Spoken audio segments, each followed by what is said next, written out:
l'attuale Electrolux.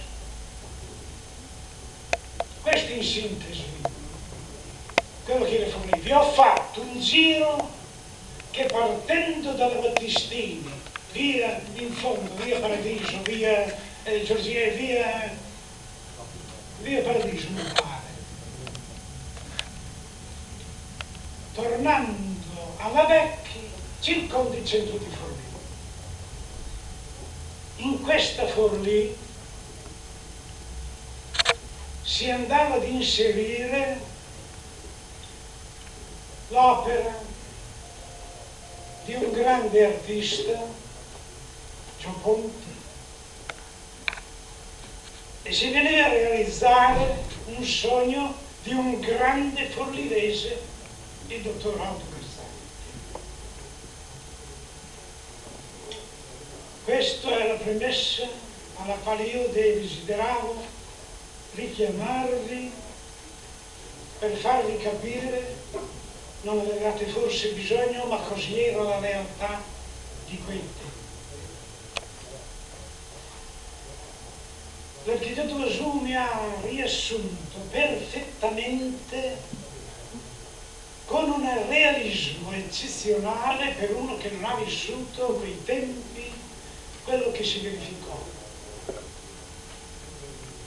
Perché Aldo Garzanti, con uno spregiudicato colpo di testa tipico del suo carattere, affidò l'opera a quei due ragazzi, il Bischi Bordello, Federico, mio fratello, e Ennio, mio fratello. Di Federico avete sentito parlare, Ennio, morto giovane, geometra. Erano i due, 33 anni Federico, 25 anni Ennio, le persone alle quali Aldo Garzanti affidò l'opera, ma lui disse quello che aveva ripetuto: quei ragazzi mi piacciono, un piccolo sconto e gli affido l'opera.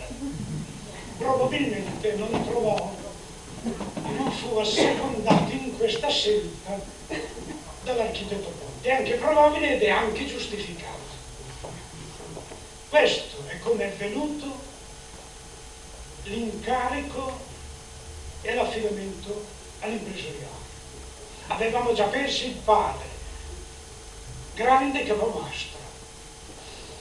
Eravamo giovani, fortunatamente. Come si lavorava allora? Ma mi dà fastidio, gli ultimi tempi. Come si lavorava allora? In una forma diversa. Qui, nel prospetto di della torre era fissata la gru che veniva montata in un modo particolare, con un falcone. Il falcone è un'opera molto elementare, è un braccio, è un palo con un braccio. Il palo veniva fissato alle parti della struttura delle gru già montate, si tirava con una carrucola i pezzi da assemblare e gradualmente la gru si innalzava. Ovviamente ci volevano gli uomini particolari.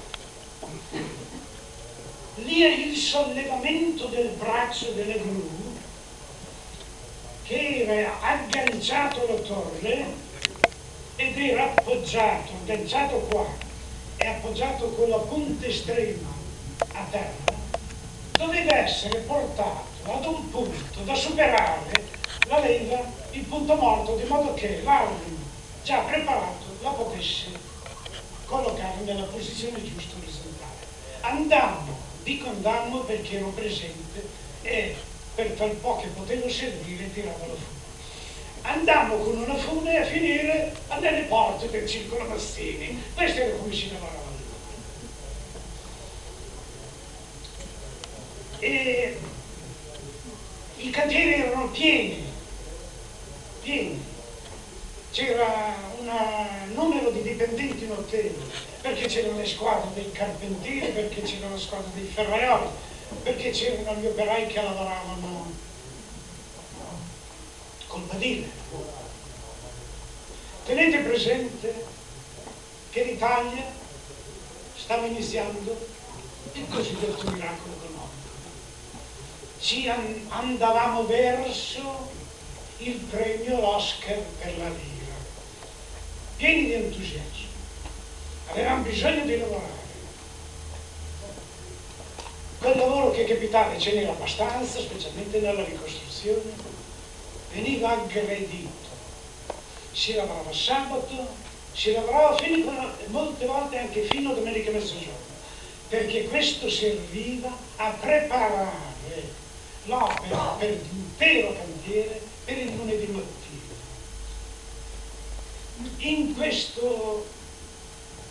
Con questo sistema, in questo modo si inserì in un modo entusiasmante l'opera di mio fratello Federico, un uomo ricco di energie, lavoratore instancabile e veramente un capocantiere come Dio comanda. È stato per lui e per mio fratello Ennio un vero successo. Successo che non poteva non disporre, come tutti noi abbiamo bisogno nella vita, anche di una quota di fortuna. Come si manifestava fortuna, ad esempio, in questo cantiere? Una piccola premessa. I trasporti allora ce li faceva un gruppo che si chiamava Gruppo Ippotrasportatori. A me sembrava strano che ancora dei carri fossero trainati da cavalli, un po' forti, erano cavalli. C'erano già anche i mezzi recuperati dai residuati di cavalli. Ebbene, quel gruppo poi degli ippotrasportatori, che aveva un ufficetto alla porta di Ravandino, è diventato, e molti di noi forse lo conoscono, la Trasco. Gruppo forte attualmente sul mercato che lavora con pieno successo. Ebbene, arriva un autotreno, scarica un camion di sabbie, lì, davanti a lui. Pochi minuti dopo un nostro operaio bravissimo, Certolaghi, singola, cade, non si sa perché, precipita sul mucchio di sabbia, si è spolverato dai vestiti ed ha continuato a lavorare. Questa è fortuna. Era un buon segno. E direi che la Garzanti ha rappresentato anche per gli impresariali un successo. Eravamo piccoli, già con una buona tradizione, perché il padre era partito negli anni 20. Però, piano piano, la strada l'abbiamo fatta e dobbiamo ringraziare questo fabbricato, questa fondazione Garzanti, quest'Aldo Garzanti, questo Nullo Bovelacci, l'ingegner Bosisio, l'architetto Ponti. Ma l'ingegner Bosisio era di una pignoleria, di uno scrupolo nel cantiere, che non la perdonava. Questo non toglie che abbia trovato piena solidarietà e perfetta soddisfazione nel lavoro dei miei fratelli, che rappresentavano loro in cantiere l'impresariolo. Io mi stavo inserendo ed ero immaturo per fare un'opera del genere. La fece l'ingegner Piazza, assistente all'Università di Bologna. Carissimi amici, non devo dirvi altro, devo dirvi solo che l'impresariale Cammino continua, ha degli eredi di terza generazione e così prosegue. Proprio questi giovani hanno contribuito, hanno contribuito e hanno preparato un caro ricordo, una confessione che fu consegnata nel 12 ottobre del 57